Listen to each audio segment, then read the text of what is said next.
சிறகடிக்க ஆசை சீரியலில் இனி என்ன நடக்க போகுது அப்படின்னு தான் பார்க்க போகிறோம்.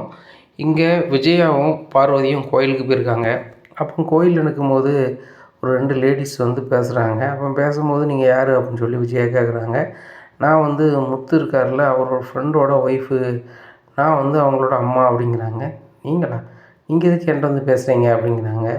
இல்லை, எங்கள் மாமா வந்து 60வது பிறந்தநாள் கொண்டாடினாங்க அப்படிங்கிறாங்க. சரி, அதுக்கு வந்து உங்கள் பையன் தான் முத்து தான் ரூ. 1,00,000 கொடுத்து உதவுனாரு, ரொம்ப நன்றிங்க அப்படிங்கிறாங்க. அவன் ரூ. 1,00,000 உங்களுக்கு கொடுத்து உதவுனானா அப்படிங்கிறாங்க. ஆமாம், அவங்க தான் உதவுனாங்க, அவங்களால தான் ஃபங்க்ஷன் நடந்துச்சு, செழிப்பாக அவங்களால பண்ண முடிஞ்சிச்சு அப்படி இப்படிங்கிறாங்க செல்வத்தோட ஒய்ஃபு. அப்புறம் செல்வத்தோட அம்மாவும் சொல்கிறாங்க, ஆமாம்மா, என் வீட்டுக்காரர் வந்து இத்தனை பிள்ளைகள் பெற்று வளர்த்தாரு, கடைசி காலத்தில் நம்மளை வந்து பசங்க பார்க்கல வைக்கலான்னு ஒரு மனக்கவலையோடு இருந்தார். ஆனால் இந்த 60வது பிறந்தநாளை கொண்டாடினதன் மூலமாக அவர் ரொம்பவே சந்தோஷமாக இருக்கார். தனக்கு இளமையான மாதிரியே உணர்றாரு. இதுக்கெல்லாம் காரணம் அவங்க பையன் முத்து தான், மீனா தான். அவங்க 2 பேரும் ரூ. 1,00,000 கொடுத்து உதவுனாங்க. அதுபோக வட்டிக்குன்னு அவங்க தரல, கை மாற்றணும் தரல, உங்களால் முடியும் போது கொடுங்கன்னு சொல்லி கொடுத்துட்டாங்க.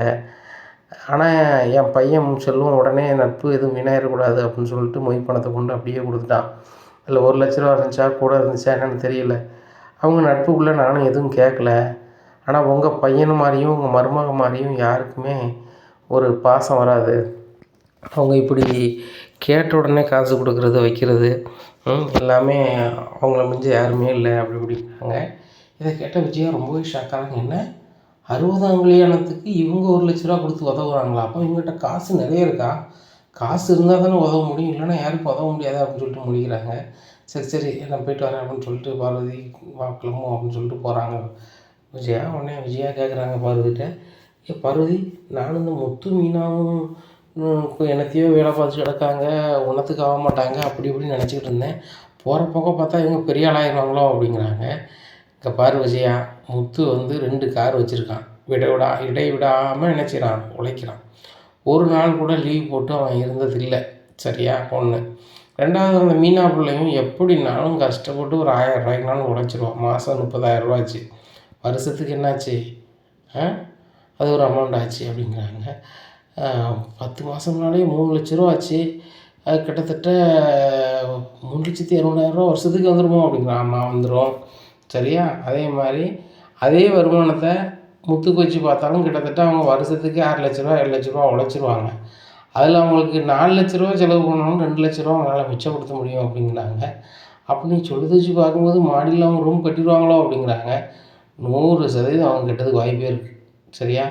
100% அவங்க கட்டிடுவாங்க, வேணா நீ பாரு, கண்டிப்பாக அவங்க கட்டிடுவாங்க பாரு அப்படிங்கிறாங்க. உடனே என்ன சொல்கிற பார்வதி அப்படிங்கிறாங்க. நீ கேட்குறது விட சொல்கிறேன். அவங்க 2 பேரும் கடுமையாக உழைக்காங்க, ஒரு நாள் கூட ரெஸ்ட் எடுக்க மாட்டேங்காங்க. அப்படி இருக்கும்போது அந்த பணத்தை என்ன செய்வாங்க, வீணாக ஆக்குவாங்க. ஒன்று இன்னொரு கார் வாங்குவாங்க, இல்லையா மாடியில் ரூம் கட்டுவாங்க அப்படிங்கிறாங்க. இல்லை பார்வதி, இப்போ அவங்க மாடியில் தான் ரூம் கட்டுறது மாதிரி எல்லா வேலையும் செஞ்சிட்ருக்காங்க. மேஸ்திரியை பார்க்க போகிறதென்ன வாரதென்ன எல்லாமே பிளான் பண்ணி செய்கிறாங்க.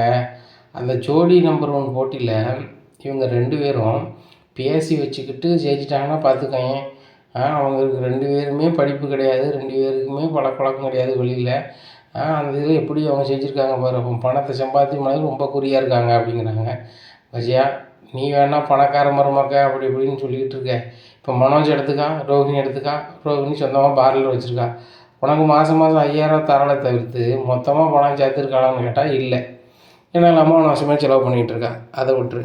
மனோஜ் வந்து உங்கள் மாமனார் பணம் கொடுத்து பிஸ்னஸ் ஆரம்பித்தேன் அப்படி இப்படின்னு சொல்லுதான். சரி, ரைட்டு, அதை நான் வாழ்த்துறேன், வணங்குறேன். ஆனால் அதை வச்சு வருமானம் என்ன இருக்குது? ஒன்றும் கிடையாது. இது வரைக்கும் அந்த வருமானத்தை வச்சு உனக்கு ஏதாவது தந்திருக்கானா அப்படிங்கிறாங்க. எங்கே தந்திருக்கான்? எப்போவுமே அம்மா பணம் காணலை வைக்கலான்னா அந்த மீனா நகையை எடுத்துகிட்டு போய் என்ன அதை வின் பண்ணான். இப்படி தான் நடக்குது, வேறு என்ன நடக்குது அப்படிங்கிறாங்க. இங்கே பாரு விஜயா, நீங்கள் வந்து மீனா நகையை எடுத்து அதை வந்து நைஸாக விற்றுட்டு கவரிங்காக மாற்றி வச்சிங்க. அந்த விஷயம் தெரிஞ்சு போய் அப்புறம் ஒத்துக்கிட்டீங்க. ஒத்துக்கிட்ட பிறகு 4,00,000 தரேன்னு பேசி 2,00,000, அதுவும் ரோஹிணி தான் பற்றி கொடுத்துருக்கா, மனோஜால் பற்றி கொடுக்க முடியலை. இன்னும் 2,00,000 நீங்கள் கொடுக்கணும், அதை கூட அவங்க கேட்கல. அப்போ அவங்களுக்கு அந்த அளவுக்கு வருமானம் அளவு அதை பற்றி கேட்கல அப்படிங்கிறாங்க. ஆமாம், என்ன அவங்களுக்கு பணம் நல்லா வருது போல். திடீர்னு ஒரு கல்யாண ஆஃபர் வந்து பூ ஆர்டர் எடுத்து கொடுக்கான், அது 50,000 1,00,000 வாங்குதாங்க. அதுபோக எந்த கல்யாணத்துக்கு பூ ஆர்டர் எடுத்தாலும் இவன் கார் வாடகைக்கும் போகிறான். அப்போ நல்லா சம்பாதிக்க ஆரம்பிச்சிட்டாங்கண்ணே அப்படிங்கிறாங்க. இங்கே பாரு விஜயா, உனக்கு வந்து ரோகிணி 5000 தரானா, நீ வந்து மீனாவை நீ நல்லா கவர் பண்ணி இருந்த, அவளுக்கு உடனே ஒன்றால் முடிஞ்சு வேலை செஞ்சேன்னு வச்சுக்கோ, அவன் மாதம் உனக்கு 15,000 செலவு இருந்தாலும் தந்துடுவான். தினம் 500 நீ செலவு பண்ணிக்கலாம் ஜாலியாக. நீ நடன பள்ளியில் போய் கிடந்து டங்குன்னு கிடந்து ஆட வேண்டாம். இவங்கள பற்றி மேய்க்க வேண்டாம். ஃப்ரீயாக அவன் பாட்டில் ஜாலியாக ஃபேனு கீழே உட்காந்து சாப்பிட்டு போயிட்டே இருக்கலாம். என்ன அப்போ நீ மீனாவை மருமகங்க ஸ்தானத்தில் நீ மனசுக்கு நினைக்கலையோ வெளியளவில் நீ பண்ண அப்படின்னா அத்தையும் நம்ம மேலே பாசமாக தான் இருக்காங்க. சரி ரைட்டு, அத்தைக்கு நம்ம செலவு கொடுப்போன்னு அவளும் கொடுத்துருவான். முன்னாடி அவள் பேரில் பூக்கடை வைக்கல, அவன் பேரை தான் வச்சுருந்தான். நீ வந்து அதுக்கு வாடகை தரல வைக்கலன்னு சொன்ன. அன்றைக்கி அந்தளவுக்கு வியாபாரம் ஆகலை. இன்றைக்கி நீ வந்து அதை கிளப்பி விட்டா. இப்போ நடமாடும் பூக்கடைன்னு வச்சு அவன் பைக்கில் ஊர் பூரா சுத்த. இப்போ எடுத்துக்காட்டுக்கு எங்கள் வீட்டை சுற்றி இருக்கவங்க யார் பூ வேணாலும் மீனாவை தான் ஃபோன் அடிக்காங்க.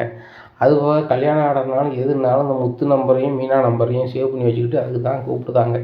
அப்படி அவங்க வளர்ந்துக்கிட்டு இருக்காங்க. வளர்ந்துக்கிட்டு இருக்கும்போது நீ அவங்களுக்கு ஹெல்ப் பண்ண வேண்டாம். ஆனால் அப்படி நடிச்சு அவங்கள்ட்ட எடுத்து செலவுக்கு வேணால் வாங்கிக்கா, உனக்கா நடிச்சு சொல்லித்தரணும் அப்படிங்கிறாங்க. அதுவும் சரிதான். இந்த ரவி ஏன் இப்படி பிழைக்க தெரியாமல் இருக்கான் அப்படிங்கிறாங்க. ஏன் அப்படி பேசுகிற அப்படிங்கிறாங்க. இல்லை, பெரிய பணக்காரியை கட்டியிருக்கான், அவளை சொன்னால் ரெஸ்டாரண்ட்டே வச்சு தந்துடுவாங்க. இப்போ அவன் ரெஸ்டாரண்ட்டில் வேலை பார்க்காமல, அந்த ரெஸ்டாரண்ட்டில் ஒரு பிள்ளை தான் பெரிய ஓனராக இருப்பா போல். அவங்களுக்கு ஏகப்பட்ட ரெஸ்டாரண்ட் இருக்கான் ஹிந்திக்காரி பொழுது. அவளுக்கு ஏகப்பட்ட சொத்து பத்து இருக்குது. அவள் இப்போ வேறு ரவியை விரும்புகிறா வைக்கிறான்னு சொல்லி அது ஒரு பிரச்சனை போயிட்டுருக்கு. சுருதி ரவிக்குள்ளே வீட்டுக்குள்ளே கொஞ்சம் புகஞ்சிட்டு கிடக்கு அப்படிங்கிறாங்க. யார் நம்ம ரவி அப்படி பையன் கிடையாதா அப்படிங்கிறாங்க. ரவி அப்படி பையன் கிடையாது தான். ஆனால் வந்து அந்த ஹோட்டல்கார பொண்ணு சொல்லுதான், இப்போ எனக்கு நீங்கள் தான் வேணும் ரவி, நீங்கள் இல்லைன்னா வாழ முடியாது, எனக்கு பல கோடி ரூபாய் சொத்து இருக்குது, எவ்வளோ செட்டில்மெண்ட்னாலும் சுருதி கொடுத்துட்றேன், நீங்கள் என் கூட வாழுங்கங்காலாம், கல்யாணம் முடிங்கங்காலாம். இப்படி கதை ஓடிட்டுருக்கு. அங்கே போனாலும் பணக்காரி, இங்கே போனாலும் பணக்காரி. ஆனால் பணத்தை அனுபவிக்க இந்த பையனுக்கு தெரியலையே அப்படிங்கிறாங்க. அப்போ அவன் பையன் வந்து மருமகளை விட்டுட்டு வேறு இடத்தையும் கட்டிடக்கூடாதுன்னு நீ சொல்லலை, பணம் பெறணும்னு தான் சொல்லுது அப்படிங்கிறாங்க. யாராவது ஒருத்தி பணத்தை வீட்டுக்கு வந்தால் தானே நல்லாயிருக்கும் பார்வதி அப்படிங்கிறாங்க. சரிதான். ரோஹிணியோட அப்பா வந்து அவர் சொத்தை பூரா நீங்கள் எழுதி வச்சாலும் நீ வந்து உனக்கு மனசு ஆறாது போல அப்படிங்கிறாங்க. ரோஹிணியோட அப்பா சொத்து எல்லாமே மனோஜுக்கு நான் எங்கள் வீட்டுக்கு தானே அப்படிங்கிறாங்க. அவர் ஏற்கனவே 2வது கல்யாணம் முடிச்சிருக்காரு, அதுக்கு வாரிசாக இருந்தால் அவருக்கு எழுதி வச்சுருவாங்களா அப்படிங்கிறாங்க. உடனே விஷயம் முடிக்கிறாங்க. ஆமாம், 2வது கல்யாணம் முடிச்சிருக்காங்க, ஏதோ சின்ன பிள்ளை இருக்குன்னாங்க, ஒருவேளை சொத்து பூரா அங்கே கொடுத்துருவாங்களோ அப்படிங்கிறாங்க. ரோஹிணி தான் சொன்னால குடும்ப சொத்து கிடையாது, எல்லாமே எங்கள் அப்பா பிஸ்னஸில் உருவாக்குனது தான் அப்படின்னு தானே சொல்லியிருக்கா. எப்பா உருவாக்குனா தான் சொத்தை யாருக்காலும் கொடுக்கலாமா? என்ன சட்டப்படி 2வது முன்னாடிக்கு கிடையாது தான். ஆனால் மூத்த மனைவி இறந்த பிறகு ஒரு மனைவி வரான்னா அவளுக்கும் சட்டப்படி பங்குங்களா? என் வீட்டுக்காரர் உள்ளே இருக்கும்போது சித்தியே வந்து வெளியே வரக்கூடாதாமல் இருக்கிறதுக்கு எல்லா வேலைகளையும் பார்த்தா என்ன செய்வா அப்படிங்கிறாங்க. அப்போ என்ன பார்வதி இப்படி சொல்கிற? அப்போ ரோஹிணியோட அப்பா வெளியே வர மாட்டாரா அப்படிங்கிறாங்க. இங்கே பாரு, சித்தி வந்து சொத்தை அடையன்னு ஆசைப்பட்டான்னா எதிரி கூட சேர்ந்துக்கிட்டு அவங்க அப்பாவை வெளியே வரவிடாமல் இருக்கிறதுக்கு என்ன வழியோ அது புறம் பார்த்தான்னு வை. உன் பையனுக்கு எப்படி காசாகணும்? நீ என்னைக்கு பணக்காராவியா? ஒன்றும் ஆக மாட்டேன். சுருதி ரவியும் சொல்லி புரிய வச்சு சேர்த்து வைக்க பாரு அப்படிங்கிறாங்க. அவங்களாம் ஒரே ரூம் இருக்காங்க, சண்டை போடலாம் வைக்கல. ஆனால் அந்த பேச்சு அடிப்படுது. எப்போ பார்த்தாலும் அந்த ஹிந்திக்கார்ட்டே ஃபோனில் பேசிகிட்டு இருக்க, என்ன கதை உன் கதை அப்படின்னு கேட்குறா வைக்கிறா. அது எங்கள் பாஸுங்கிறான் இவன். அவள் பெரிய இப்போ இவன்னா பெரிய இவ்வளோ அவடெல்லாம் வீட்டுக்கு வந்தவரை பேச தேவையில்லை, வேலைக்கு போகிறேன் அங்கே பாசுன்னு பேசுகிறேன், அதோட நிப்பாட்டிக்க. அது என்ன நீ வந்து பேரை சொல்லி கூப்பிட்றது வைக்கிறது? முதலாளின்னா முதலாளின்னு கூப்பிடு, இல்லைன்னா மேடம்னு கூப்பிடு, அதுக்காக பேரெல்லாம் சொல்லி கூப்பிட்டுட்டு இருக்காத, நல்லா இல்லை அப்படி அப்படின்னு சொல்லி அவங்களுக்குள்ளே இது வருது அப்படிங்கிறாங்க. அப்போது உனக்கு யார் தான் மருமகன் நினச்சிட்ருக்க அப்படிங்கிறாங்க. இங்கே பாரு பார்வதி, யாரை வச்சு என் பையனுக்கு பிரயோஜனப்படுது, என் குடும்பத்துக்கு பிரயோஜனப்படுது, அவள் தான் மருமவா. இவளும் மணக்காரி தான், அவனும் மணக்காரி தான். சரி தான், மனோஜ் கொண்டாடி மணக்காரி தான். என் வீட்டில் வந்து ஒரே ஒரு ஜாதகம் செட் ஆகாத ஜாதகம் வந்து இந்த மீனா ஜாதகம் தான். அதையும் மீனா அப்பா வந்து ட்ரெயினில் போய் விழலை அப்படின்னா இந்த பிரச்சனையே கிடையாது, எங்கள் குடும்பம் வந்து ஓஹோன்னு வந்திருக்கும் அப்படிங்கிறாங்க. சரி ரைட்டு, முத்து மீனா விட்டுரு, மீதி 2 பேரும் பணக்கார வீட்டில் தான் நான் கொண்டு விட்டுருக்கேன். ஆனால் ஓஹோன்னா இருந்துட்டு இப்போவும் அண்ணாமலை பென்ஷன் எடுத்து நான் குடும்பம் ஓடுது அப்படிங்கிறாங்க. அதுதான் நீ தப்பு பண்ணுற. எங்கள் வீட்டில் எல்லோரும் அவங்க செலவுக்கு போடுறாங்க, போட்டோன்னா அதை வச்சு தான் மளிகை சாமான் நடக்க தவிர்த்து என் வீட்டுக்காரு காசை முத்து வாங்க விட மாட்டான் அப்படிங்கிறாங்க. ஓ முத்து, நீ என்னெல்லாம் பேசுத, ஆனால் பாரு முத்தை பாரு, அப்பா பென்ஷன் பணத்தை நீங்கள் மருத்துவ செலவுக்கு வச்சுக்காங்கன்னு சொல்லி வீட்டு செலவு எல்லாத்தையுமே அவன் கூடுதலாக பார்க்குறான். அப்போ அவங்களுக்கு வருமானம் வரதை போய் தானே பார்க்காங்க அப்படிங்கிறாங்க. நீ சொல்லுறதும் சரிதான், ஆனால் நம்ம மீனாவை அனுசரித்து போனால் மாதம் ஒரு 15,000 தருவாங்க என்ன அப்படிங்கிறாங்க. கண்டிப்பாக தருவா, நீ வேணாம்னு பண்ணிப்பார், அவங்களுக்கு வந்து பிடிச்ச மாதிரி சும்மா நடந்துப்பார். அதான் நீங்களும் செலவுக்கு வச்சுக்கோங்க, ரோஹிணி 5,000 தானே தராங்க, நான் 15,000 தரேன்னு சொன்னாலும் வாய்ப்பு இருக்குது அப்படிங்கிறாங்க. மாடியில் ரூம் கட்டிடுவாங்களோ, அங்கேயே இருந்துருவாங்களோ அப்படிங்கிறாங்க. அவங்க கிளம்பணுமா இருக்கணுமா அப்படிங்கிறாங்க. இல்லை இல்லை, இவ்வளோ பணம் சம்பாத்தியம்னா அவங்க பாட்டில் மாடியில் கெட்டு போகிறாங்க, பணம் இருந்தால் தான் மறுவாதி வந்துடுவேன், அந்த பூக்காரி பெரிய கோடீஸ்வரி ஆகிருவாங்கயோ அப்படிங்கிறாங்க. அவங்களோட செயல்பாடு அப்படி தான் தெரியுது. முன்னேறி வர்றதுக்கு எல்லா லட்சணமும் அவங்களுக்கு இருக்குது. இப்போ இன்றைக்கி பணக்காரங்களாக இருக்க எல்லாருமே பிஸ்னஸில் ஜெயித்தவங்க எல்லாருமே பார்த்தா நான் ஒரு காலத்தில் கஷ்டப்பட்டு தான் முன்னேறியிருக்காங்க. அந்த கஷ்டப்படுறது வந்து முத்துக்கிட்டே மீனாக்கிட்டே இருக்குது. அந்த விடாமுயற்சியில் அவங்க வந்து ஒன்று ஒன்றையா செஞ்சுக்கிட்டு இருக்காங்க. நீ நினச்சி பாரு, அந்த தள்ளுவண்டி கடையை வச்சுருந்துச்சு அந்த புள்ள, அதை நீ எடுக்க வைக்க பார்த்தா எடுத்தாச்சு சரியா. உங்கள் மாமியார் முத்துக்கு கார் வாங்கி கொடுத்தாங்க, அதை ஃப்ரெண்டுக்காக விற்றுட்டான். இப்போ அந்த மீனா பிள்ளை வேலை செஞ்சு அவனுக்கு ஒரு கார் வாங்கி கொடுத்தான். என்ன, மீனா பிள்ளைக்கு கடை போனோன்னா அவன் ஒரு பைக்கை வாங்கி கொடுத்தான். என்ன, இப்போ எப்படி போயிட்டுருக்கு. இல்லை டபார்னு அந்த செயின் நீங்கள் இது பண்ணீங்க, அதை வச்சு இன்னொரு கார் வாங்கிட்டான், 2வது கார் வாங்கிட்டான். என்ன, அது வாடகை வருது, இவன் கார் வாடகை வருது, மீனா உழைக்க அந்த பணம் வருது. என்ன, இப்படியே போயிட்டுருக்கு. இப்போ வேறு ஒரு வெளிநாட்டுக்காரி வந்து அடிக்கடி ஆஃபர் கொடுக்குறா. நான் இங்கே ஒரு பிஸ்னஸ் பண்ண போகிறேன் முத்து, நீங்கள் இதை பார்த்துக்கோங்க வச்சுக்காங்கன்னு சொன்னதாக நீ தான் சொன்னேன். அப்படி பார்த்தா இவன் அதில் ஒரு மேனேஜராக இருந்து அதில் ஒரு 30,000 40,000 சம்பளம் எடுத்தான்னு வச்சுக்கா, அவனெல்லாம் கையிலே பிடிக்க முடியாது. உங்கள் வீட்லேயே அவன் தான் பெரிய ஆளாயிருவான். ரவி வந்து ஒரு பணக்கார பிள்ளையை கட்டினாலும் அவங்க உழைப்பையோ பணத்தையோ அவன் பயன்படுத்தலை. இவன் சம்பளத்துக்கு தான் வேலை பார்க்கான். மனோஜுக்கு லாபமே இல்லைங்க, ரோகிணிக்கும் லாபமே இல்லைங்க. ஒரே லாபம் உள்ள தொழில் முத்து மீனாக தான் பண்ணுதாங்க. அவங்க தான் அந்த வீட்டில் பெரிய ஆளாக வருவாங்க அப்படிங்கிறாங்க. நீ சொல்லுதுன்னு பார்க்கும்போது எனக்கு என்னமோ மாதிரி தெரியுது பார்வதி அப்படிங்கிறாங்க. அப்படி தான் நடக்க போகுது, நீ வேணாலும் பாரு அப்படிங்கிறாங்க. சரி சரி, நீ வந்து அவங்கள ரொம்ப தான் வசதி பேசுத அப்படிங்கிறாங்க. நான் வசதி பேசலை விஜயா, உண்மையை சொல்கிறேன். சரி சரி, நம்ம நடன பள்ளிக்கு நேராகிட்டு வா அப்படின்னு சொல்லிட்டு அங்கே போகிறாங்க. அங்கே ஸ்டூடெண்ட் யாருமே இல்லை, எல்லாருமே ஒவ்வொரு ரூமில் போய் உட்காந்துருக்காங்க. ஏய் தீபன், என்ன செய்கிற அப்படிங்கிறாங்க. உடனே மேடம் நீங்கள் தானே ரெஸ்ட் எடுக்க சொன்னீங்க அப்படிங்கிறாங்க. ரெஸ்ட் நான் ரூமுக்குள்ளே போய் எடுக்க சொன்னேன், அந்த பொண்ணு எதுக்கு கூட்டி போயிருக்க அப்படிங்கிறாங்க. இல்லை சும்மா தான் பேசிகிட்டு இருந்தோம் மேடம் அப்படிங்கிறாங்க. எதனாலும் ஹாலிலேருந்து பேசிகிட்டு இருக்கோம், அவங்க அப்பா வந்தால் என்ன சொல்லுவார் அப்படிங்கிறாங்க. ஒன்றும் சொல்ல மாட்டார் மேடம் அப்படிங்கிறாங்க. ஒன்றும் சொல்ல மாட்டாரா, அவங்கள கீழே வந்து எல்லோரும் ரெஸ்ட் எடுங்க அப்படிங்கிறாங்க. அப்போ பார்வதி சொல்கிறாங்க விஜயாட்டா, அப்போ இன்றைக்கி எதுவும் சொல்லிக் கொடுக்க போகிறது இல்லையா அப்படிங்கிறாங்க. பார்வதி ரொம்ப டயர்டாக இருக்குது, இன்றைக்கி இருந்துட்டு போட்டோம், நாளைக்கு எதுவும் சொல்லிக் கொடுப்போம், சரி நீங்கள் கிளம்புங்க அப்படிங்கிறாங்க. உடனே தீபன் சொல்கிறாங்க, மேடம் இப்போவுமே அனுப்ப வேண்டாம், நாங்கள் கொஞ்சம் கழித்து போகிறோம் அப்படிங்கிறாங்க. நீ பார்த்தாலே நீ பெரிய ஆளாக வருவான்னு நம்பிக்கை இருக்குடா, நடனத்தில் நீ பெரிய ஆளாக வருவ, நானே வீட்டுக்கு போங்க ரெஸ்ட் எடுங்கன்னு சொல்லும்போது இல்லை மேடம் நான் இங்கே தான் இருப்பேன், அந்த ரதியும் நானும் இங்கே இருந்து கற்றுக்கிட்டு தான் போவேன்னு சொல்லுவீங்க. ரைட்டு, நீனும் ரதியும் பெரிய ஆளாக வருவீங்க, என் பேரை காப்பாற்றுறது நீங்கள் 2 பேர் தான் காப்பாற்ற போகிறீங்க, உங்களால் தான் நான் பெரிய ஆளாக போகிறேன், எனக்கு மதிப்பு மரியாதையும் இந்த தீபனாலையும் இந்த ரதியால் தான் வரப்போகுது அப்படிங்கிறாங்க. உடனே பார்வதி சொல்கிறாங்க, வந்தால் சரி தான், வேறு எதுவும் பிரச்சனை இல்லாமல் இருந்தால் சரி தான் அப்படிங்கிறீங்க. ஏன் அப்படி சொல்கிறேன் அப்படிங்கிற. இல்லை சும்மா தான் சொன்னேன், பாரு விஜயா ரெஸ்ட் எடுப்போம் அப்படிங்கிறாங்க. ரதி அவங்க போயிட்டாங்க, வா நம்ம ரெஸ்ட் எடுப்போம் அப்படின்னு சொல்லிட்டு ஹாலில் உட்காந்து சோஃபாவில் உட்காந்து விளாண்டுக்கிட்டு இருக்காங்க. அப்போ ரதியோட அப்பா வந்துடுறாரு. வந்த உடனே என்ன நடக்கு அப்படிங்கிறாங்க. உடனே சார் இவங்க என் ஃப்ரெண்டு தான் பேசிகிட்டு இருக்கேன் அப்படிங்கிறாங்க. உன்னை ஏற்கனவே நான் சத்தம் போட்டு விட்ருக்கேன், என் வீட்டு பக்கத்தில் வரக்கூடாது வைக்கக்கூடாதுன்னு சொல்லிட்டு, இப்போ இவா நடனப்பள்ளி படிச்சுட்ருக்கேன், இங்கேயே நீ வந்துட்டியா, மாஸ்டர் கூப்பிடு அப்படிங்கிறாங்க. மாஸ்டர் மாஸ்டர் அப்படிங்கிறாங்க. உடனே என்னங்க வாங்க அப்படிங்கிறேன். என்னங்க வாங்க, என் மோளை வந்து இங்கே நடனப்பள்ளிக்கு நடனம் படிக்கிறதுக்கு வர சொன்னோம்னா நீங்கள் வேறு என்ன கற்றுக் கொடுத்துட்ருக்கீங்க அப்படிங்கிறாங்க. நடனம் தான் சார் கொடுத்துட்ருக்கேன், 1 வருஷத்தில் பாருங்கள் அரங்கேற்றமே பண்ணிடலாம் அப்படிங்க. நீ பண்ணிடுவேன், ஐயா 2 பேரும் தனியாக பேச விட்ருக்கீங்களே என்ன கதை அப்படிங்கிறாங்க. இல்லை எல்லா ஸ்டூடெண்ட்டும் வந்து இப்போ கிளாஸ் முடிஞ்சோன்னா கிளம்பிட்டாங்க, இவங்க 2 பேரும் கற்றுக்கணும்னு நிறைய கற்றுக்கணும் மாஸ்டர்னு இருக்காங்க அப்படிங்கிறாங்க. நீ கற்றுக் கொடுக்க லட்சணம் தான் பார்த்தேன், இன்னிலேருந்து என் மகன் வரமாட்டா சரியா, உங்கள்கிட்ட மகன் வந்தாங்கன்னா நல்லாவே இருக்காது, நான் கூப்பிட்டு போகிறேன் அப்படிங்கிறாங்க. என்ன சார் இப்படிலாம் பேசுகிறீங்க அப்படிங்கிறாங்க. இதுக்கு மேலே பேச வச்சிடாதாங்க அப்படின்னு சொல்லிட்டு கிளம்பி போகிறாங்க. உடனே தீபன் என்னாச்சு, அவங்க அப்பா எவ்வளோ கோபமாக பேசுகிறாங்க அப்படிங்கிறாங்க. புரியல ஆண்டி, நானும் ரதியும் உட்காந்து சோபாவில் பேசிகிட்டு தான் இருந்தோம், அதுக்கு கூப்பிட்டு போகிறாங்க அப்படிங்கிறாங்க. நீங்கள் 2 பேரும் நடனம் படிக்க தானே வந்திருக்கீங்க அப்படிங்கிறாங்க. யார் சொன்னா மாஸ்டர், நான் அந்த பொண்ணை லவ் பண்ணுறேன், எந்த இடத்துல சந்திக்கலாம் பேசலாம் அப்படின்னு சொல்லி கேட்கும்போது தான் நடனப்பள்ளி அதுவும் இலவசம்னாங்க. சரி ரைட்டு, அங்கங்கே பீச்சு பார்க்குன்னு சுற்றதை காட்டிலும் இது வந்து இணல், 2வது செலவு கம்மி. அதனால் இங்கேயே சந்திச்சுக்கலாம் பேசிக்கலான்ட்டு தான் அங்கே வந்தோம் வேண்டாம் மாஸ்டர் அப்படிங்கிறாங்க. இதை கேட்ட விஜயா சொல்கிறாங்க, டேய் அப்பனை பார்க்க ரொம்ப கோபமாக போகிறான், வேறு எதுவும் எனக்கு வரதுக்குள்ளே தயவுசெய்து நீ போயிருடா, தயவுசெய்து நாளையிலேருந்து கிளாஸுக்கு வராடா அப்படிங்கிறாங்க. மாஸ்டர் நான் வரலனாலும் அவங்க உங்கள்கிட்ட தான் வந்து பிரச்சனை பண்ணுவாங்க மாஸ்டர் அப்படிங்கிறாங்க. ஏன் அப்படிங்கிறாங்க. இப்போ தெரியாது மாஸ்டர், கொஞ்சம் நாள் கழித்து உங்களை தேடி வருவாங்க மாஸ்டர், வரட்டுமா பாய் அப்படின்ட்டு போகிறாங்க. உடனே பார்வதி சொல்கிறாங்க, நான் தான் சொன்னோம்ல இந்த தீபன் பையனோட மொழியே சரியில்லை, அதனால் நீ நம்பாத, இவனை நீ அப்படி செஞ்சு சொல்லிக் கொடு இப்படி சொல்லிக் கொடு அப்படின்னு சொன்னேன். ரதி பிள்ளையும் அடிக்கடி தனித்தனியாக ரூமுக்குள்ளே அங்கேயும் போனாங்க. இவங்க பழகிட்டாங்க. ஏதாவது மேடு பள்ளம்னு வந்துச்சுன்னா விஜயா நீ தான் மாட்டுவ அப்படிங்கிறாங்க. நான் எதுக்கு மாட்டுறேன், வீடு வீடு தானே அப்படிங்கிறாங்க.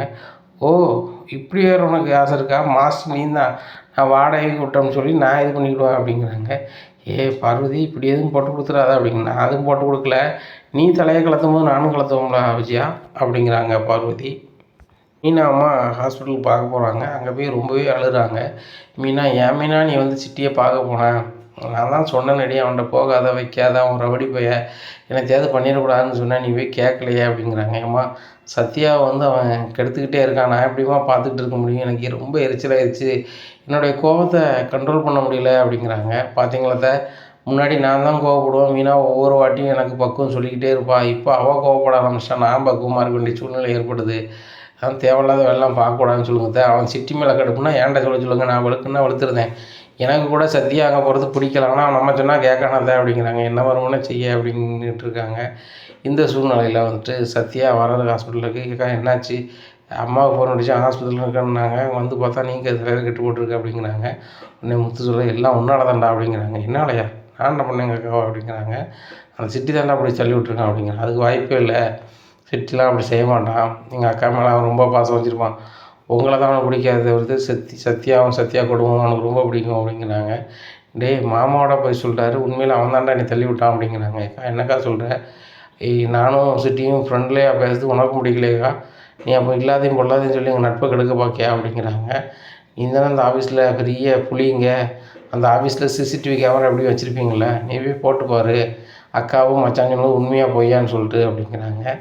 சரி பார்க்குறேங்க, அப்படி சிட்டி மேலே தப்பு இருந்துச்சுன்னா நான் பார்த்துக்குறேன் அப்படிங்கிறாங்க. சரி சிட்டி மேலே தப்பு இருந்தால் நீ வந்து அவன்கிட்ட பேசாமல் இருந்துருவியா அப்படின்னு சொல்லி மீனா கேட்குறாங்க. சிட்டி மேலே தப்பு இருந்தால் நடக்கதே வேறு, அவன் இருக்க மாட்டாங்க அப்படிங்கிறாங்க. டேய் அவனே ஒரு ரவுடி போய, அவங்ககிட்ட போய் என்கிட்ட பேசுகிற மாதிரியோ இங்கே இவங்ககிட்ட பேசுகிற மாதிரியோ பண்ணாத, வேறு ஏதாவது பண்ணி விட்ருவோம் டே அப்படிங்கிறாங்க. அவன் அப்படிலாம் பண்ண மாட்டான், அவன் வந்து என் ஃப்ரெண்டு அப்படிங்கிறாங்க. இன்னும் நம்புகிற, போடா அப்படிங்கிறாங்க. டே அக்கா இந்த நிலைமைக்கு ஆளாகியிருக்கான், அப்படி இருக்கும்போது நீ வந்து சிட்டியை தான் நம்புகிற அப்படிங்கிறாங்க. உடனே விசிதா வந்துடுறாங்க. அக்கா என்னக்கா ஆச்சு அப்படிங்கிறாங்க. விசிதா நீ பயப்படாத, ஒன்றும் ஆகலை அப்படிங்கிறாங்க. பெரிய கெட்டு போட்டிருக்கலாமாம்மா, என்னக்கா ஆச்சு அப்படிங்கிறாங்க. எல்லாம் இவனால தான் சீதா, பையிலலாம் சிகரெட் அது இதெல்லாம் போட்டு வச்சுருக்கான் அப்படிங்கிறாங்க. உடனே முத்து சிரிக்கிறாரு. உடனே ஏமாமா சிரிக்கிறீங்க அப்படிங்கிறாங்க. சிகரெட்டை பையில் தூள் கிடந்ததுக்கே உங்களுக்கு இவ்வளோ கஷ்டம் வருது, அன்றைக்கி பைக்கில் 5-6 சரக்கு பாட்டில் போட்டு போகிறான், போலீஸும் பிடிச்சிருச்சு, கேட்டால் லைசன்ஸ் இருக்குது, அங்கே ரூல்ஸு பேசுகிறான், நான் குடிச்சிட்டு ஓட்டினா தானே நீங்கள் வந்து கேஸை போடணும், டாக்குமெண்ட் எல்லாம் தெளிவாக இருக்குது, அது போக வந்து வாங்கிட்டு போகக்கூடாது என் ஃப்ரெண்டுக்கு அப்படின்ட்டு போகிறான். உண்மையிலேயே குரூப் ஸ்டடின்னு அனுப்புதீங்க, குரூப் ஸ்டடி தான் படிக்கிறானா இல்லைனா குரூப்பாக கிடந்து சரக்கு அடிக்கிறானான்னு தெரியல, ஆனால் உங்களுக்கு வந்து சிகரெட்டுக்காகவே பொங்கி போயிருக்கீங்க, இவ்வளோலாம் பண்ணுறான் அப்படிங்கிறாங்க. நான் எது பண்ணால் உங்களுக்கு என்ன அப்படிங்கிறாங்க. என்னடா மாமா எடுத்து பேசிகிட்டு இருக்கேன், நீ நல்லா இருக்குன்னு சொல்லிட்டு தானே பேசிகிட்டு இருக்காரு அப்படிங்கிறாங்க. அவனை மீனா, அவனுக்கு இப்போ இப்படி தான் தெரியும், பட்டப்புறம் தான் தெரியும், கல்வியை வச்சு தான் எல்லாமே வந்து நீ இவனை மதிக்கிறான், இந்த கல்வியும் பயன்படுத்த முடியாத போயிட்டு அப்படின்னு சொன்னால் கடைசியில் அடுத்த சிட்டியாக தான் வேண்டியிருக்கும், அவனுக்காவது உரமும் இருக்குது, ஒன்றை ஒன்றும் கிடையாது, அதை பார்த்துக்கோ, கடைசியில் ரொம்ப கஷ்டப்படுவேன், உனக்கு ஒன்றுனா மச்சாங்கிற முறையில் ஒரு அடுத்த ஸ்டாஃபாங்கிற முறையில் என்ன தான் துடிக்கும், ஆனால் நீ அதை புரிஞ்சுக்க மாட்டே அப்படிங்கிறாங்க. கேட்காங்க பாரு, உன் புருஷனுக்கு சிட்டிங்க ஆகாது எனத்தையாவது சொல்லிகிட்டு இருப்பார், நீ சொல்லுற மாதிரி சிசிடிவியில் வந்து சிட்டி வந்து உன்னை பிடிச்சி தள்ளியிருந்தான், உனக்கு எதாவது நடந்துருந்துச்சு அப்படின்னா அந்த சிட்டி இருக்க மாட்டான், சரியா, அப்படி ஏதாவது போயின்னா நான் அக்கா வந்துட்டு நான் பேசவே மாட்டேன் அப்படின்ட்டு போகிறாரு. போ அப்படிங்கிறாங்க. நேராக ஆஃபீஸ் போகிறாங்க. சிட்டி அப்படிங்கிறாங்க. இந்த சிட்டிகிட்ட எதுவும் கேட்க மாட்டான்னு நினைக்கிறாங்க. ஒரு வேளை அக்கா எல்லாத்தையும் சொல்லி போகலாம் அப்படின்னு சொல்லிட்டு முழிக்கிறாரு. இல்லை சிட்டி என்ன நினைக்கிறாருன்னா, சத்யா கேட்டால் மட்டும் சொல்லுவாங்களே தேவையில்லை அப்படின்ட்டு. ஆனால் மனசுக்குள்ளே சிட்டிக்கு சரியான வைக்க, என்னைய வந்து ஆஃபீஸில் இருந்தே கை நீட்டி போயிட்டான். என்கிட்ட வேலை பார்க்குறவங்க எல்லோரும் இகழ்ச்சியாக சிரிச்சிட்டானுங்க. இது எப்படியும் வட்டி வசூல் பண்ணுற இடத்துலலாம் காமெடியாக பேசுவானுங்க. இல்லைன்னா இவனும் மதிக்க மாட்டானுவோ, கணக்கையும் ஒழுங்காக உடைக்க மாட்டாங்க. இப்படியே இருந்துகிட்டு இருந்தால் நம்ம தொழில் ஒழுங்காகவே நடக்காத, என்ன பண்ணுறது அப்படின்னு சொல்லி ரொம்பவே கவலையாக இருக்கார் சிட்டி. உடனே நேராக சத்யா சொல்கிறார், நான் வேலையை பார்க்குறேன், கணக்கு வழங்கலாம் அப்படி இப்படின்னு பார்க்குறேன். சரி பாரு அப்படிங்கிறாங்க. நேராக கம்ப்யூட்டர் நோண்டுறாங்க. நோண்டும்போது நேராக சிசிடிவியில் பார்க்குறாங்க. மீனாக்கா சொன்ன டயத்தில் செக் பண்ணி பார்ப்போம்னு சொல்லிட்டு, அப்போ மீனாக்கா ஆஃபீஸுக்குள்ளே வர்றது, வெயிட் பண்ணுறது, உள்ளே போக சொல்கிறது, மீனாக்கா பேசுகிறது, பதிலுக்கு சிட்டி பேசுகிறது, அப்புறம் சிட்டி வந்து வாங்கி தள்ளி விடுறது, மீனா கீழே விடுறது, அதுக்கப்புறம் முத்து வர்றது, முத்து வந்து சிட்டியை விழுன்னு வெளுக்கிறது, அப்புறம் அந்த ஆஃபீஸுக்கு வெளியே நின்றுட்டு முத்து மீனாவும் பேசிட்டு மறுபடி முத்துக்கு காரில் வந்து மீனாவை ஏற்றிட்டு போகிறது, பைக்கை அவர் ஃப்ரெண்டை ஃபோன் பண்ணி எடுத்துகிட்டு போய் சொல்கிறது, எல்லாமே அதில் தெள்ள தெளிவாக வருது. இதை பார்த்த உடனே சத்யாவுக்கு சரியான கோவம் வந்துடுது. நேராக எழுந்திரிச்சி வர்றாரு. உன் கணக்குலலாம் இருக்குது அப்படிங்கிறாங்க. சரி சத்யா அப்படிங்கிறாங்க. உனக்குள்ள சம்பளம் உனக்கு அக்கௌண்ட்டில் ஏற்றி விட்ருதேன் அப்படிங்கிறாங்க. உன் சம்பளம் எனக்கு தேவையில்லை அப்படிங்கிறாங்க. என்ன சத்யா பேச்சு வித்தியாசமாக இருக்குது அப்படிங்கிறாங்க. உனக்குலாம் என்னடா பேச்சு, எங்கள் அக்கா மேலே எப்படில கை வைப்பேன் அப்படிங்கிறாங்க. சத்யா அவங்க அக்கா என்ன பேசுகிறாங்க தெரியுமா, எது பேசுகிறாங்க தெரியுமா, என்னதுன்னு பேசட்டுமா, எங்கள் அக்கா மேலே நீ என்ன பற்றி கை வைப்பேன் அப்படி. உங்கள் அக்கா பேச தெரியாமல் பேசுனாங்க, அதான் நான் கை வச்சேன் அப்படிங்கிறாங்க. ஓ எங்கள் அக்கா மேலே கை வைக்கிற அளவுக்கு ஆயிடுச்சா அப்படின்னு சொல்லிட்டு சிட்டிக்கும் சத்யாவுக்கும் கெட்டுமல்லாகிடுது. கெட்டுமல்லாம் எல்லாருமே பிரித்து விட்றாங்க. உடனே சத்யாட்ட சொல்கிறாங்க சிட்டி, என் மேலே கை வைக்கிற அளவுக்கு ஆயிடுச்சா, எலி குஞ்சு மாதிரி இருந்துக்கிட்டு நான் நினச்சோம்னா நீ என்ன செய்யணும்னு தெரியுங்களா அப்படிங்கிறாங்க. சிட்டிங்க பாரு, நீ என்னெல்லாம் முள்ள மாதிரி தனம் பண்ண, ஏது முள்ள மாதிரி தனம் பண்ணியிருக்க, நீ யாரோட பினாமி, எங்கேருந்து உனக்கு பணம் வருது எல்லாமே எனக்கு தெரியும். ரொம்ப ஓவராக ஏதாவது நீ பண்ணணுன்னா உன்னை பற்றி தகவலை நான் போலீஸை சொல்லி சரண்டராக வேண்டியிருக்கும். என் வாழ்க்கை போனாலும் பரவாயில்ல, உன்னை காலி பண்ணி விட்டு போயிடுவேன் அப்படிங்கிறாங்க. ஆனாலும் நான் அப்படி செய்ய மாட்டேன், நட்பை சொல்லி தான் நீ ஏமாத்துனேன். எங்கள் அக்காவையும் எங்கள் மாப்பிள்ளையும் எங்கள் அக்கா மாப்பிள்ளையும் கெடுக்கணும்னு நினச்சி என்ன எதிராக வச்சு பயன்படுத்த நினைக்காது, ஒரு காலம் நடக்காது. உனக்காக எங்கள் மாமான்ட்ட வாழ்நாள் முழுவதும் பேசக்கூடாதுன்னு நான் நினைக்கிறேன். ஆனால் நீ வந்து எங்கள் அக்கா குடும்பத்தையும் எங்கள் மாமன் குடும்பத்தையும் நீ அசிங்கப்படுத்துன்னு நினைக்க, அது போக எங்கள் அக்காவே மேலே கை வைக்க, எங்கள் அக்காவே மேலே நீ கை வச்சிட்டேன்னா அப்படி ஒரு ஃப்ரெண்டு எனக்கு தேவையில்லை, இன்னும் முகத்தில் முழிக்க வரும்ல, நான் கிளம்புறேன் அப்படின்னு சொல்லிட்டு கிளம்புறாரு. ஏய் சத்யா சத்யா அப்படிங்கிறாங்க. போடா அப்படின்னு சொல்லிட்டு பைக்கை விட்டு அப்படின்னு நடைய கட்டிடுறாரு. நேராக ஹாஸ்பிட்டல் போகிறாங்க. அக்கா இன்னும் நான் சிட்டிகிட்ட வேலைக்கு போக மாட்டேன், அவனால் வந்து உனக்கு இப்படி ஆயிடுச்சுக்கா அப்படிங்கிறாங்க. சிசிடிவி பார்த்தியா அப்படிங்கிறாங்க. எல்லாமே பார்த்துட்டேங்க்கா. ஏக்கா சிகரெட்டு தூள் என் பையில் இருந்துச்சு தான், ஆனால் நான் அடிக்கலைக்கா, என் ஃப்ரெண்ட்ஸ் எல்லாம் அடிப்பாங்க, சரக்கும் அடிப்பாங்க, நான் வந்து எனக்கு அது எந்த கட்டப்பலும் கிடையாதுக்கா, அது எனக்கு அந்த வாடையும் பிடிக்கலக்கா, ஆனால் நான் சிகரெட் என் பையில் இருக்கும் போது தூள்லாம் செஞ்சுருக்க தான் செய்யுது, ஆனால் வந்து நான் இது பண்ணலக்கா அப்படிங்கிறாங்க. உடனே டேய் இனிமேல் வந்து மாமா சொல்ல கேட்டுக்கிட்டா அப்படிங்கிற, மாமா வாங்க அப்படிங்கிறாங்க. அவர் ஏதோ ஆஃபர் வந்துன்னு சொல்லிட்டு போயிட்டார். அம்மா என் கூட இருக்காங்க. எப்போ டிஸ்சார்ஜ் ஆகிறீங்க அப்படின்னு கேட்குறாங்க. ஈவினிங் போக சொல்லியிருக்காங்க, மாமா கூப்பிட வரேன்ருக்காரு அப்படிங்கிறாங்க. சரிக்கா சாரிக்கா, சிட்டி இப்படி பண்ணதுக்கு நான் தாங்க மன்னிப்பு கேட்கணும் அப்படிங்கிறாங்க. டேய் நீ மன்னிப்பு கேட்குறியா, யார் மன்னிப்பு கேட்குறாங்களோ அது பிரச்சனை இல்லை. இப்போ நீ சிட்டிகிட்ட போகாமல் அந்த எக்ஸாம் படித்து நல்ல மார்க் நீ பாஸ் ஆகிட்டேன்னு வச்சுக்கோங்க, நல்ல ஒரு வேலை உனக்கு கிடைக்கும்டா. சீதா பாரு இப்போ நல்ல இடத்துல வேலை பார்க்குறான், ஒன்றுமே பிரச்சனை இல்லை அப்படிங்கிறாங்க. கண்டிப்பாக பாருக்கா, சீதாவை மாதிரி நானும் ஒரு நல்ல வேலையை பார்த்து குடும்பத்தை காப்பாற்றுவேன் அப்படிங்கிறாங்க. இதே வைராக்கியத்தோட சிட்டி எப்படி கூப்பிட்டாலும் போகாத அப்படிங்கிறாங்க. இல்லைக்கா அவன்கிட்ட சண்டை போட்டு வந்துட்டேன் அப்படிங்கிறான். டேய் சண்டை போட்டு வந்துட்டியா, அவனே ரவுடி போயா அப்படிங்கிறாங்க. மாமா வந்து அவனுக்கு வசமாக பூசை கொடுத்துருப்பாரு நினைக்கிறேன், ஏற்கனவே பயந்து போய் தான் இருக்கான், நான் வந்து அந்த கேமரா பார்த்தோன்னு சொன்னேன், அவன் பாட்டில் கம்முன்னு தான் இருக்கான், வந்துட்டுங்க அப்படிங்கிறாங்க. சரி சரி கவனமாக இரு, அந்த சிட்டி வேறு ஏதாவது கதையில் மாட்டி விட்றாம அப்படிங்கிறாங்க. ஏக்கா அவன் என்ன பண்ணான் ஏது பண்ணான்னு ஃபுல் அண்ட் ஃபுல்லு தகவல் எனக்கு தான் தெரியும், இனி ஏதாவது வகையில் சிக்க வைக்கணும்னு நினச்சானா அவன் லைஃப்பில் அவன் வந்து வெளியே வந்துக்க மாட்டான் அப்படிங்கிறாங்க. டேய் அதெல்லாம் நம்மளுக்கு எதுக்கு, அவன் பொருளாதாரத்துக்கு அவன் திருட்டுத்தனத்துக்கு நம்ம பண்ணிட்டு போகிறான், நம்ம அன்னாடு உழைச்சா தான் சாப்பாடு, நம்ம தான் கரெக்டாக இருக்கணும் அப்படிங்கிறாங்க. சரிக்கா இன்னும் நான் அவன்கிட்ட போகவே மாட்டேன் அப்படிங்கிறாங்க. இந்த சூழ்நிலை டாக்டர் செக் பண்ணி பார்க்குறாங்க. உங்களுக்கு வேறு பெரிய லெவலில் எந்த அடியும் இல்லைம்மா, நீங்கள் வந்து வீட்டுக்கு கிளம்பலாம், அவங்களுக்கு டிஸ்சார்ஜ் பண்ணுறோம், ஈவினிங் கிளம்பிடலாம், பெரிய டாக்டர் வருவார், அவர் உங்கள் அட்டையில் கையெழுத்து வைப்பார், நீங்கள் கிளம்பிடலாம் அப்படிங்கிறாங்க. சரி டாக்டர் அப்படிங்கிறாங்க. மீனா வந்து முத்துக்கு ஃபோன் அடித்து பேசுகிறாங்க. எங்கள் சாயந்தரம் டிஸ்சார்ஜ் பண்ண சொல்லியிருக்காங்க அப்படிங்கிறாங்க. ஆமாம் நீங்கள் தான் சொன்னீங்க காலைல அப்படிங்கிறாங்க. இல்லைங்க பெரிய டாக்டர் வந்து எழுதிட்டாங்க அப்படிங்கிறாங்க. அப்படியா எத்தனை மணிக்கு வரணும் அப்படிங்கிறாங்க. எங்க ஒரு 5 மணிக்கு வாங்க அப்படிங்கிறாங்க. சரி மேடம் 5 மணிக்கு வரேன் அப்படிங்கிறாங்க. 5 மணிக்கு வராங்க. வந்த உடனே மீனா அம்மா சீதாவை ஏற்றிட்டு நேராக சீதா வீட்டுக்கு போகிறாங்க. அப்போ மாப்பிள்ளை உள்ளே வாங்க அப்படிங்கிறாங்க. அத்தை ஹாஸ்பிட்டல் போய்ட்டு வந்துருக்கோம், ஹாஸ்பிட்டலில் போயிட்டு இன்னொருத்தவங்க வீட்டுக்கு வர்றது சரி கிடையாது அப்படிங்கிறாங்க. என்ன மாப்பிள்ளை இன்னொருத்தவங்க வீடுன்னு சொல்கிறீங்க அப்படிங்கிறாங்க. இல்லை அத்தை, இது நான் பொண்ணு கட்டின வீடு, எங்கள் வீட்டுக்கு போனால் பிரச்சனை கிடையாது, அது நல்லா இருக்கா அத்தை, போயிட்டு வரோம், மீனாவுக்கு சரியான நம்பர் வரேன் அத்தை அப்படிங்கிறாங்க. சரி மாப்பிள்ளை பார்த்துக்கோங்க, காரு முன்னாடி பழங்கள்லாம் வாங்கி வச்சுருக்கேன், அதை மீனாக கொடுங்க அப்படிங்கிறாங்க. சரி அத்தை அப்படிங்கிறாங்க. நேராக கார் எடுத்து வீட்டுக்கு போகிறாங்க. போகும்போது மீனாவுக்கு தலையில் கெட்டு போட்டிருக்கு. கெட்டு போட்டிருக்கும். அண்ணாமலை என்னாச்சு மீனாவுக்கு, என்னாச்சுப்பா அப்படிங்க. ஒன்றும் இல்லைப்பா, பைக்கில் போகையில் கீழே விழுந்துட்டா, ஹாஸ்பிட்டலுக்கு போயிட்டு வரேன்பா அப்படிங்கிறாங்க. அவங்க விஜயா, ஏண்டி பைக்கில் பார்த்து போக மாட்டே அப்படின்னு சொல்லதுக்கு வராங்க. அப்போ தான் பார்வதி சொன்னது நினைவு வருது. ஆஹா, இவ்வளோ அனுசரித்து போனால் தான் நம்மளுக்கு செலவுக்கு தருவா அப்படின்னு சொல்லிட்டு, ஏம்மா பைக்கில் போகும்போது பார்த்து போகக்கூடாது, சரி சரி சமையல் எதுவும் பண்ணலையா அப்படின்னு சொல்கிறாங்க. இல்லை நான் சமைச்சிடறேன் அப்படிங்க. இல்லை உனக்கு அடிபட்டுருக்கு, நீ எப்படிமா சமைப்பேன், நானே அத்தையே சமைச்சிக்கிறேன் அப்படின்னு சொல்லிட்டு போகிறாங்க. இதை பார்த்து முத்துக்கும் அண்ணாமலைக்கும் மீனாவுக்கும் பயங்கர ஷாக்கு. இது யார், விஜயா தானா அப்படின்னு சொல்லிட்டு விஜயா சமைக்க ஆரம்பிக்காங்க. மீனா, நீ போய் ரெஸ்ட் எடுமா, உனக்கு ரூம் இல்லைல்ல, என் ரூமில் கொஞ்சம் ரெஸ்ட் எடு, அத்தை ஹாலில் இருந்துக்கிறேன், அப்புறம் நான் தூங்கும் வந்துக்கிறேம்மா அப்படிங்கிறாங்க. விஜயா, இது நீ தானா அப்படிங்க. நான் தானுங்க, ஒரு மருமக கஷ்டப்படும் போது நானும் கிடந்து அவளை கஷ்டப்படுத்தக்கூடாதுலங்க அப்படிங்கிறாங்க.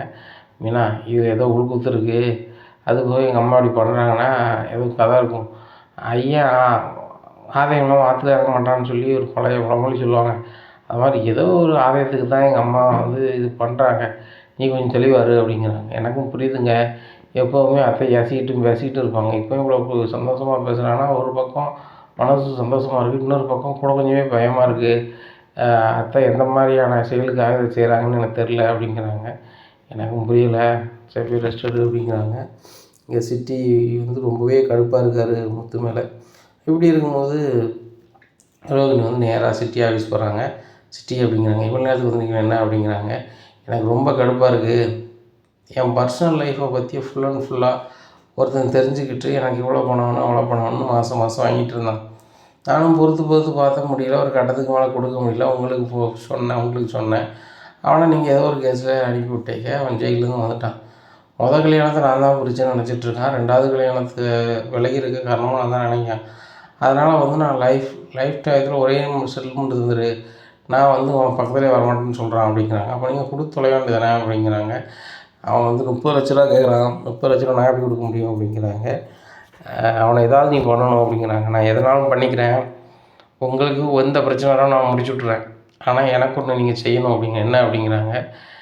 அந்த சத்யாவும் அந்த மீனா முத்து இந்த ஆஃபீஸில் வந்து ரொம்ப அசிங்கப்படுத்திட்டு போயிட்டாங்க. அந்த முத்து எனக்கு பாலிய எதிரி, பழைய காலத்தில் இருந்து இன்றைக்கி வரைக்கும் எதிரியாக தான் இருக்கான். அவனை வந்து எப்படியாவது நான் வந்து என்ன செய்யணும், அவனை வந்து இல்லாமல் ஆக்கியாகணும். பல முயற்சி பண்ணிட்டேன், ஒன்றும் நடக்கலை. ஆனால் அந்த வீடியோ, அவன் செல்லில் இருக்க வீடியோ மட்டும் நீங்கள் ஃபார்வர்ட் பண்ணி அப்லோடு நெட்டில் ஆகிட்டு அப்படின்னு சொன்னால் அந்த சத்யாவும் அசிங்கப்பட்டு போயிடுவான், அந்த மீனாவே அந்த வீட்டை விட்டு அனுப்பிடுவாங்க. முத்துக்கும் வீட்டுக்குள்ளேயே மறைச்சிட்டான் அப்படின்னு சொல்லி இந்த வீட்டில் மரியாதை இருக்காது, அந்த வீட்டில் நீங்கள் மட்டும்தான் கிங்காக இருப்பீங்க, அந்த மாதிரி செய்ய முடியுமா அப்படிங்கிறாங்க. இங்கே பாருங்கள் சிட்டி, முத்தோட செல்ஃபோன் எடுக்க வாய்ப்பும் இல்லை, அவங்களுக்கு தனியாக ரூமும் இல்லை, ஹாலில் படுக்காரா மொட்டை மாலில் படுக்காரானே நமக்கு தெரியாது. அது போக அவர் படுக்கிடத்துல தூங்க மாட்டார், இப்போ ஹாலில் தூங்கிட்டு இருப்பார், டபார்னு மொட்டை மாடிக்கு போவார், மொட்டை மாடிலேருந்து கீழே வருவார், இப்படிலாம் இருக்குது. இல்லை எடுக்கும்போது நான் பார்த்துட்டேன், அவர் பார்த்துட்டாரு, இல்லை யாரும் பார்த்துட்டாங்கன்னா அதுவும் பிரச்சனையாயிரும் அப்படிங்கிறாங்க. இங்கே பாருங்கள் ரோகிணி, நீங்கள் வேறு கடனே தர வேண்டாம், மேற்கொண்டு பணமும் தரேன் என்ன. அது போக இந்த முத்து மீனாவும் உங்களுக்கும் தெரியும் எனக்கே தெரியும், என்ன வேணாலும் பண்ணுங்கள், அவங்க தொழிலில் ஜெயிச்சு பெரிய ஆளானாங்கன்னா உங்களுக்கும் மரியாதை இருக்காது. நீங்கள் சொந்தமாக பார்லர் வச்சுக்கிங்க, புருஷன் தனியாக சொந்தமாக ஃபர்னிச்சர் கடை வச்சுருக்காரு, ஜெயின்னு இருக்குது இந்த காலகட்டத்தில், அவங்க சுத்தமாக மதிக்க மாட்டார், வைக்க மாட்டார், அப்படி இப்படின்னு எனக்கு இல்லாமல் சொல்லுதாங்க. சரி சிட்டி, நீ இவ்வளோ சொல்லுத, நான் எப்படியாவது அவன் செல்லில் உள்ள வீடியோ எடுக்க பார்க்குறேன் அப்படிங்கிறாங்க. சரி ரைட்டு அப்படிங்கிறாங்க. இங்கே ரோகிணிக்கு ரொம்பவே குழப்பமாக இருக்குது, நம்ம எப்படி எடுக்க முடியும், நம்மக்கிட்ட தான் முத்து பேச மாட்டார், இல்லைன்னா ஒரு ஃபோன் தாங்க முத்து, ஒரு கால் பண்ணிட்டு தரேன்னு சொல்லிட்டு அதில் வீடியோ எது இருக்கான்னு பார்த்துடலாம், அதுக்கும் வாய்ப்பு இல்லை, இல்லை மனோஜ்கிட்ட சொல்லி பார்க்கறதுக்கும் வாய்ப்பு இல்லை, என்ன பண்ணுறது அப்படின்னு சொல்லி யோசிக்கங்க. அப்போ தான் ஒரு யோசனை வருது, எப்படியாவது மனோஜை தான் வச்சு தான் இதை செஞ்சு அவன் சக்ஸஸ்ஃபுல்லாக அப்படின்னு நினைக்காங்க. உடனே மனோஜ் ஃபர்னிச்சர் கடைக்கு போகிறாங்க. என்ன நீ இவ்வளோ நேரத்துக்கு வந்திருக்க அப்படிங்கிறாங்க. இல்லை மனோஜ் வரக்கூடாதா அப்படிங்கிறாங்க. அதெல்லாம் ஒன்றும் இல்லை சொல்லு நீ அப்படிங்கிறாங்க. இல்லை எனக்கு ஒரு தகவல் கிடச்சிச்சு, நம்ம பூர்வமான தகவல் அப்படிங்கிறாங்க. என்ன அப்படிங்கிறாங்க. உங்கள் அம்மா ஒரு 1 லட்ச ரூபாயை வந்து தொலைச்சாங்களா அப்படிங்கிறாங்க. ஆமாம் தொலைச்சாங்க, அதுக்கப்புறம் போலீஸ் வாங்கி கொடுத்தாங்க அப்படிங்கிறாங்க. எனக்கு ஒரு போலீஸ் சொன்னாங்க, அந்த பணம்லாம் வந்து போலீஸ் கொடுக்கலையாம், முத்து தான் ஏதோ ரொட்டேஷன் பண்ணி கொடுத்தா வச்சதா சொல்கிறாங்க அப்படிங்கிறாங்க. மீனா முத்துட்ட ஏது பணம் அப்படிங்கிறாங்க. எனக்கும் அது தெரியும் மனோஜ். அந்த பணம் வந்து களவாண்டது யாருன்னு எனக்கு தெரிஞ்சிருச்சு அப்படிங்கிறாங்க. உனக்கு எப்படி தெரியும் அப்படிங்கிறாங்க. ஆதாரப்பூர்வமாக தெரிஞ்சிருச்சு, எனக்கு தெரிஞ்சவங்க அதை வீடியோவே எடுத்து வச்சுருக்கிறாங்க, அவங்க வீட்டு முன்னாடி தான் நடந்திருக்கு. ஆனால் அந்த ஆதாரத்தை முத்து தான் அடிங்கன்னு சொல்லிட்டு அதில் ஒரு ஒரிஜினல் வீடியோ தன்னுடைய செல்லில் வச்சுருக்காராம். அது எப்படியாவது வெளிப்படுத்திட்டோன்னா அந்த முத்து மீனாவும் இந்த வீட்டில் இருக்க மாட்டாங்க, அவங்க மாடியில் வீடும் கட்டிவிட மாட்டாங்க. அவன் தம்பி அடிக்கடி இங்கே வந்து சீன் போடுதான்ல அந்த சத்யா, அவனும் வர மாட்டான் அப்படிங்கிறாங்க. திருட்டுக்கு வந்து சத்யாவுக்கு என்ன சம்மந்தம் அப்படின்னா, அது திருடுறது சத்யாவும் சிட்டின்னு ஒருத்தனும் தான். அவங்க 2 பேர் தான் திருடியிருக்காங்க. அதுக்குள்ள வீடியோ தான் வந்து அவன் செல்லில் இருக்குது, முத்து செல்லில், அதை எப்படியா எடுக்கணும் அப்படிங்கிறாங்க. மீனாங்க பாரு, அவன் செல்லை நான் ஒரு நாள் வாங்க மாட்டேன், திடீர்னு கேட்டால் அவன் சந்தேகப்படுவான் அப்படிங்கிறாங்க.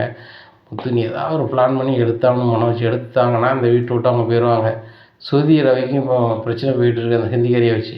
அவங்க 2 பேரும் பிரிஞ்சு அவங்க வீட்டுக்கு போயிட்டான்னு வச்சுக்கோங்க, ஒன்றும் பிரச்சனை கிடையாது.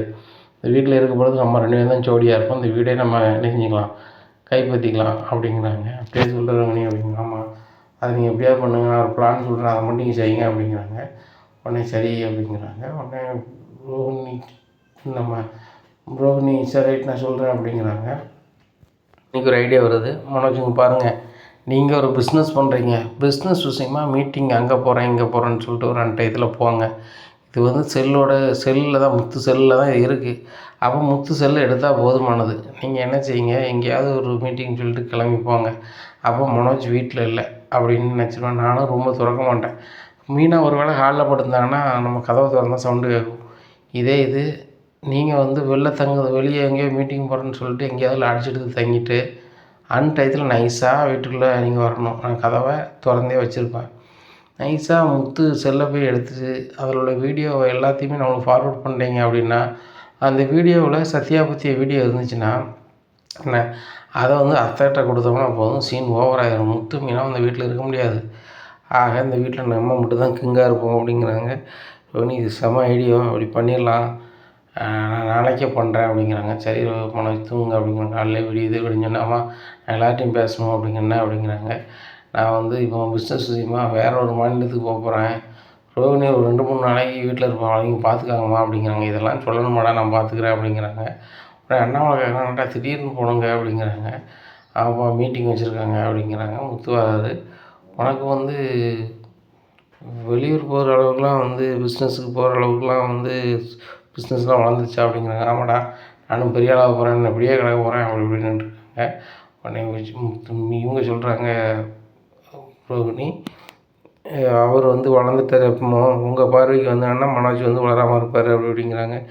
எம்மா என்னமோ வந்துட்டு போகிறான் அப்படிங்கிறாங்க. ஆண்டி மனோஜ் வந்து வெளியூர் பிஸ்னஸுக்கு போகிறாரு, என்ன டீலர் சந்திக்கிறனால போயிட்டு வரட்டும் அப்படிங்கிறாங்க. டே கண்ணா பார்த்து போயிட்டு வாடா அப்படிங்கிறாங்க. சரிம்மா அப்படின்ட்டு பொய்யா கிளம்புறாரு. கிளம்பி ஒரு லாட்ஜ் எடுத்து தங்கிக்கிறாரு. தங்கின பின்னாடி ரோஹினி ஃபோன் அடிக்கிறாங்க. ரோஹினி எத்தனை மணிக்கு வந்தால் கரெக்டாக இருக்கும் அப்படிங்கிறாங்க. முத்து நல்லா தூங்கிட்டாரான்னு நான் பார்க்குறேன், கொரட்டை ஓட்ட போகிறோம், அந்த கட்டில் தான் தூங்கி நடப்பார். நைஸாக வந்து செல் எடுத்துகிட்டு பாஞ்சிருங்க. பாஞ்சோடனே அவருக்கு தெரியாது. என்ன, நீங்கள் அங்கே தங்கியிருக்கிற ரூமில் போய் அங்கங்கே என்னென்ன வீடியோ இருக்கோ அத்தனை வீடியோவையும் நீங்கள் என்ன செய்யுங்க, எனக்கு ஃபார்வர்ட் பண்ணுங்கள், நான் அதை சேவ் பண்ணிக்கிறேன். அதுக்கப்புறம் நீங்கள் வந்து நாசுக்காக வாங்க, வீட்டுக்குள்ளேயே நான் செல்லை வாங்கிட்டு டப்புன்னு நான் வீட்டு உள்ளே இல்லையா வச்சிடுறேன். செல்லை காங்கலேன்னு தேடுவாங்க. தேடும்போது ரிங் அடிக்க வேண்டியதானே அப்படின்னு கேட்குறேன். ரிங் அடிப்பாங்க. அடிக்கும்போது அவங்க செல்லை எடுத்துகிட்டு போகிறாங்க, ஒன்றும் பிரச்சனை இல்லை, ஆனால் உள்ளே இருக்க வீடியோ பூரா எடுத்துடணும் அப்படிங்கிறாங்க. சரி ரோஹினி இது சூப்பர் பிளான் தான் அப்படிங்கிறாங்க. அதே மாதிரி மனோஜ் நான் வெள்ளூர் போகிறேன் அப்படின்னு சொல்லிட்டு போகிறாங்க. போயிட்டு அங்கே ஒரு லாட்ஜ் எடுத்து தங்குறாங்க. டயத்தில் காரில் வராங்க. காரில் வந்து வெளியே வந்துக்கிறாங்க. முத்து நல்லா தூங்கிட்டு கிடக்காரு. தூங்கிட்டு கிடக்கும்போது முத்து செல்லை போய் எடுத்துடுறாரு. எடுத்துகிட்டு சரி ரைட்டு கிளம்பிட வேண்டியதான் அப்படின்னு சொல்லி வீட்டில் இருந்து அவசர அவசரமாக தலைவர் துண்டை போட்டு கிளம்பி வர்றாரு. அப்போ கூறுக்கா எல்லா பக்கமும் ரவுண்டு போகிறவர் போயிட்டுருக்காரு. ஆகா இந்த வீட்டில் எவனோலாம் திருடிட்டு போகிறான் அப்படின்னு சொல்லிட்டு சொந்த வீட்டில் தான் அவர் எடுத்துகிட்டு போகிறாருன்னு குறுக்காவுக்கு தெரியாதுல, அவர் விழுந்து ஒழுக்காரு. ஒரு கட்டத்துக்கு மேலே ரொம்பவே கிறங்கிடுறாரு மனோஜ். இதை இதை பார்த்த மக்கள் எல்லாம் என்னாச்சு அப்படி இப்படின்னு இது பண்ணிகிட்ருக்காங்க. இல்லை அந்த வீட்டில் இருந்து வெளில வந்தார், கையில் பார்த்தா அந்த செல்லு இருக்குது, யாருன்னு தெரில அப்படிங்கிற, பேசாமல் போலீஸில் ஒப்படைச்சிடலாம் அப்படிங்கிறாங்க.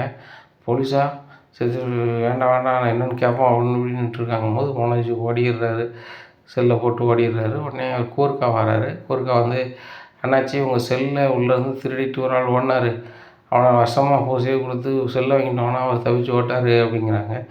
உடனே முத்து என் செல்லையாக திருப்பி போயிட்டாங்க அப்படிங்கும்போது மீனா இந்த செல்லு காணாமல் போனால் நம்ம வீட்டில் ஒரே திருடம் மனோஜ் தான் அப்படிங்கிறாங்க. என்ன முத்து வாய்க்கு வந்ததெல்லாம் பேசிகிட்ருக்கீங்க? வாய்க்கு வந்தால் என்ன பேசிகிட்ருக்கீங்க? என் வீட்டுக்கார் பிஸ்னஸ் விஷயமா வெளில போயிருக்காரு அப்படிங்கிறாங்க. தீன்னு சொல்ல சுட்டுருமாம்மா சுடாதுல, அவன் செய்யாத மாதிரி பேசுகிறீங்க, அவன் செஞ்சதுக்கு நீ தான் பக்கத்துலேயே இருந்திருக்கிய அப்படிங்கிறாங்க. மனோஜ் அதெல்லாம் வேறு பிரச்சனை, இதெல்லாம் பேசிக்கிட்டு இருக்காதாங்க, கூட பிறந்த அண்ணன் தம்பி தான் அவர் காசை நம்ம ஸ்பெஷலில் எடுப்பாரோ அப்படிங்கிறாங்க. எனக்கு ரொம்ப டவுட்டாக தான் இருக்குது அப்படின்னு சொல்லிட்டு செல்லை வாங்கிட்டு சரிங்க எல்லோரும் போய்ட்டு வாங்க அப்படிங்கிறாங்க. செல்லை நோட்டுறாரு, வீடியோ பார்க்குறாரு. எப்போ நல்ல வேலை நம்ம நேரத்தையே சத்யா திருந்த வீடியோவை அழிச்சிட்டோம். இப்போ இந்த அச்செல்லாம் யாராவது எடுத்திருந்தாங்க, அதை யாருக்காவது ஃபார்வேர்ட் பண்ணியோ என்னவோ நடந்துச்சுன்னா ரொம்ப அசிங்கமாக போயிருக்கும் அப்படின்னு நினைக்காங்க. இந்த சூழ்நிலை மனோஜுக்கு கூறுக்காட்ட சரியான பூசை ஆகிறதுக்கு நுமர முடியல. உடனே அம்மா எப்பான்ட்டு கிடக்காரு லான்ச்சில். ரோஹிணி ஃபோன் அடிக்காங்க. மனோஜ் என்னாச்சு அப்படிங்கிறாங்க. என்னாச்சா சொதப்பிருச்சு, வீட்டில் இருந்து நான் நாசுக்காக அந்த செல் எடுத்துகிட்டு போய் இந்த வீடியோ அனுப்பிவிடலான்னு பார்த்தேன், அப்படி நடக்கலை. வீட்டு கேட்டலாம் திறந்து வச்சுருந்தேன், ஆனால் நாசுக்காக போய் எடுத்துட்டேன், ஆனால் வெளியேறவும் கூறுக்காட்ட மாட்டிக்கிட்டேனே அப்படிங்கிறாங்க. ஏங்க நீங்கள் பையன் போயிருக்கணும் வந்துருக்கணும், இல்லைன்னா வெளியே போய் திருட்டு பண்ணி முடிச்சிருப்பீங்க அப்படிங்கிறாங்க. அமரவணி வீட்டு முன்னாடி யாரெல்லாம் நிற்கான்னு பார்த்துட்ருக்காங்க. நான் அவசரத்துக்கு நம்ம வீட்டில் தான் நடக்க போகிறோன்னு எடுத்துகிட்டு நான் வந்தேன். அவனுக்கு கூறுக்காவுக்கு தெரியாதுல்ல இந்த வீட்டோட ஆள் தான் நான் சொல்லிட்டு, அதனால் அவன் அதை தெரிஞ்சுக்கிடாமல் பூசையை கொடுன்னு கொடுத்துட்டான் அப்படிங்கிறாங்க. என்ன நடக்கும் அப்படிங்கிறத பொறுத்திருந்து பார்க்கலாம். நம்ம சேனலை நீங்கள் மறக்காமல் லைக் அண்ட் சப்ஸ்கிரைப் பண்ணுங்கள். நன்றி, வணக்கம்.